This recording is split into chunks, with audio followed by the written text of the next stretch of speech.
Македонскиот пазар на труд се соочува со две појави – родова нееднаквост и родова дискриминација. Дека постои родова нееднаквост на пазарот на труд во земјава е нотирано во последниот извештај на Европската унија за напредокот на земјава, кои забележуваат дека учеството на мажите на пазарот на труд е 78%, наспроти само 52% учество на жените, што значи дека жените се во инфериорна состојба на пазарот на труд во земјава. Главна причина за тоа е традиционалната улога на жената да се грижи за домот и семејството и нивниот ангажман како неплатени семејни работници. Главните заклучоци, бидејќи бевме фокусирани на руралните средини, ни беа дека сепак родовата еднаквост се уште не се препознава доволно како основно човеково право и дека тоа најмногу се должи пред се на недоволната информираност која што се јавува кај населението во руралните средини, особено кога станува збор за жените. Информацијата не допира доволно до локално ниво, меѓутоа исто така кога станува збор за жените од руралните средини, имајќи го во предвид целокупниот контекст во кој што функционираме како општество,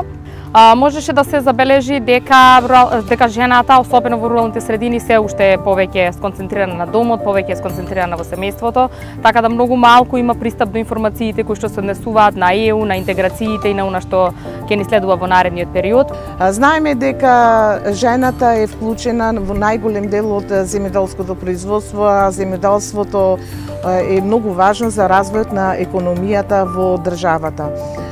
Свесни сме дека улогата на жената е многу голема во земјоделското производство, меѓутоа она што дознавме, она што забележавме на самиот терен и од истражувањето во рамките на овој проект, забележавме дека две различни состојби од една крајност во друга крајност. Забележавме дека сепак има дискриминација, има стереотипи, забележавме дека неинформирани рурални жени дознавме, меѓутоа сепак се сретнавме и со жени кои што и тоа како знаат да предприемачки да размислуваат, да се занимаваат со предприемништво и да водат свој бизнис. Меѓутоа мал е бројот на жени кои што имаат имот на сопствено име, мал е бројот, се уште е мал бројот, но иако се анализите покажуваат дека се зголемува бројот на жени кои што се регистрирани земјоделци, сепак тој е многу мал во однос на мажите. Жените се соочуваат со дискриминација во процесот на вработување, со тоа што за време на интервју се рашуваат за нивните планови за основање семејство и пременост, кои многу често влијаат врз одлуката на работодавачот дали да ги вработи или не, и најчесто доколку одлучи да ги вработи, тоа е со договор за привремено вработување. Населението во земјава, а особено жените, се дискриминирани најчесто по основ на најчесто тие добиваат помала плата во однос на нивните мажи колеги, имаат помали шанси за да напредуваат во својата кариера или работат во понеповолни услови во споредба со мажите. Имено истражувањето покажа дека од вкупно 428 испитаници, жените во Источна Македонија, дури 59% од нив биле подложни на мобинг. Кога се обративме до основните судови во регионот и прашавме колку случаи на мобинг поминале низ судските лавиринти,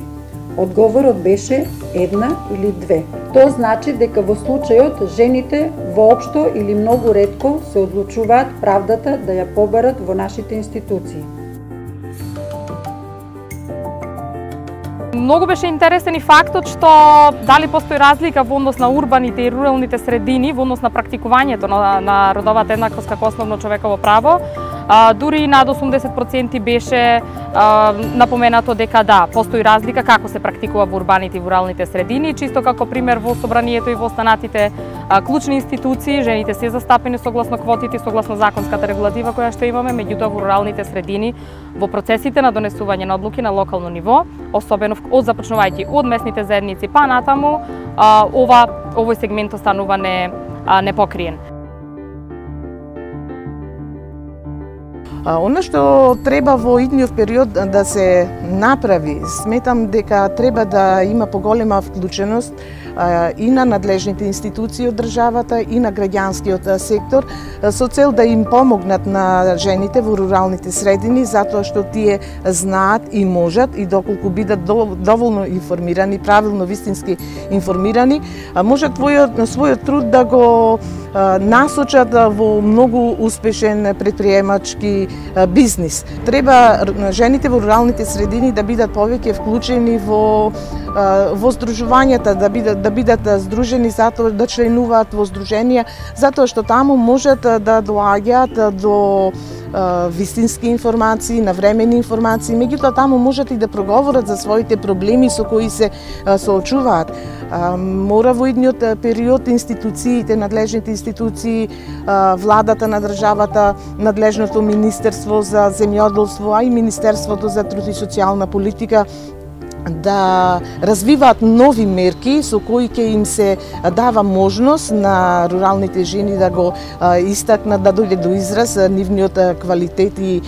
капацитет. Тука граѓаните, институциите, односно и оно што го забележавме на терен е дека ќе треба многу повеќе да делуваат заедно, да се изгради една меѓусекторска, интерсекторска институционална соработка, како помеѓу самите институции меѓусебно, така и со институциите на национално ниво, вклучувајќи и локалната самоуправа и третата алка во тој синџир на споделување на информации, на заедничко делување би биле граѓаните, односно жените од руралните средини. Само на таков начин, преку еден заеднички пристап, со соодветна информираност на сите чинители во секторот и заеднички придонес би имале еден успешен процес и во процесот на пристапување кон Европската унија интеграција. Нашата законска регулатива е во линија со она на Европската унија, но сепак се потребни одредени чекори кои што ќе ги исполнат препораките на европските и меѓународните институции за човекови права. Потребни се мерки за едукација на работниците и работодавачите во однос на расположливите механизми за спречување на родова дискриминација, но и запознавање со нивните права и обврски на работното место. Потоа се потребни мерки за поттикнување на жените да се активираат на пазарот на труд со цел намалување на разликата во стапките на активност помеѓу мажите и жените. И на крај потребни се мерки за контрола, дали законските одредби во земјава се почитуваат и во која мера, како и воведување на големи казни за оние работодавачи што ги прекршуваат мерките и со тоа ги дискриминираат жените и ги ставаат во понеповолна положба во однос на нивните колеги мажи. Само на тој начин ќе почне да владее правото во земјава и да се почитуваат основните човекови права, што е главен предуслов за влез во Европската унија.